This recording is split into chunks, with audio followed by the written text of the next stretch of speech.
குருவே நம்ம தந்தையே நம்ம இன்னைக்கு நம்ம தும்மி மூத்திரை பார்க்க போறோம்.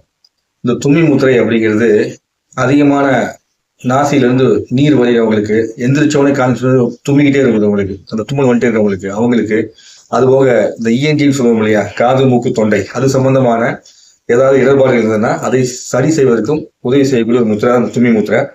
இந்த முத்திரையை பாத்தீங்கன்னா உங்களுக்கு 2 கைகளையும் ரொம்ப எளிமையா செய்யலாம். இந்த சுண்டு விரல் இருக்கு இல்லையா, இந்த சுண்டு விரலும் அதுக்கப்புறம் இந்த மோதிர விரலும் சந்திக்கக்கூடிய இந்த இடம் கேப், இந்த கேப்ல இந்த சுண்டு விரல் கோட்டை தொட்டு வைக்கிற மாதிரி வைக்கணும். இது மாதிரி நீங்க தொட்டு வைக்கிற மாதிரி வைக்கணும். இப்படி கீழே வைக்கணும். கீழே வச்சுட்டு அப்படியே கைகளை நீட்டி வச்சுக்க வேண்டியதான், அவ்வளவுதான். சரிங்களா? இது மாதிரி நீங்க வைக்கணும். இதுக்கு பேர் தான் தும்மி முத்திரை.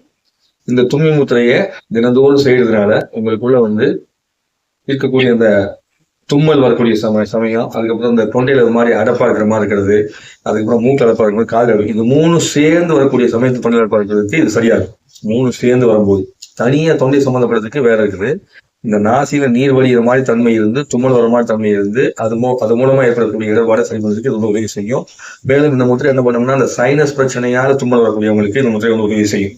ரொம்ப அற்புதமா இது செய்யணும்னா எப்படி பண்ணா, இந்த கைகள்ல இந்த 2 கோடுகளையும் தொட்டுக்கணும். சரி, இந்த சுண்டு விரல் கோடை தொட்டு அப்படியே நடுவர மாதிரி வரும். இதுதான் தும்மி முத்திரை. இந்த முத்திரையை வச்சுக்கிட்டு உங்களுடைய சுவாசத்தை அப்படியே மென்மையாக கவனிங்க.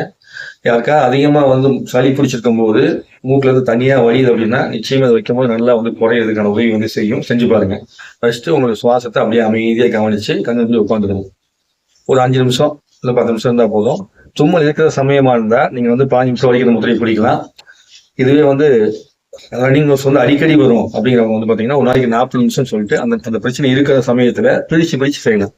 மற்றபடி தினந்தோறும் பாத்தீங்கன்னா இது ஒரு 2 நிமிஷத்துல இருந்து 5 நிமிஷம் செஞ்சோம்னா நம்ம வருமுன் காப்பதற்கு உதவி செய்யற மாதிரி இந்த முத்திரை உதவி செய்யும். சரிங்களா? அது தேவைப்படுறவங்க தான் பயன்படுத்தி வளமலம் பெற்று வாழ வேண்டிக்கிறேன். இது போன்ற முத்திரைகளை கற்றுக் கொடுத்த அனைத்து ஆசான்களுக்கும் குருமாவுக்கும் நன்றி. கற்றுக்கொண்ட அனைத்து நன்றி. இதுவே நம்ம தந்தையே நம்ம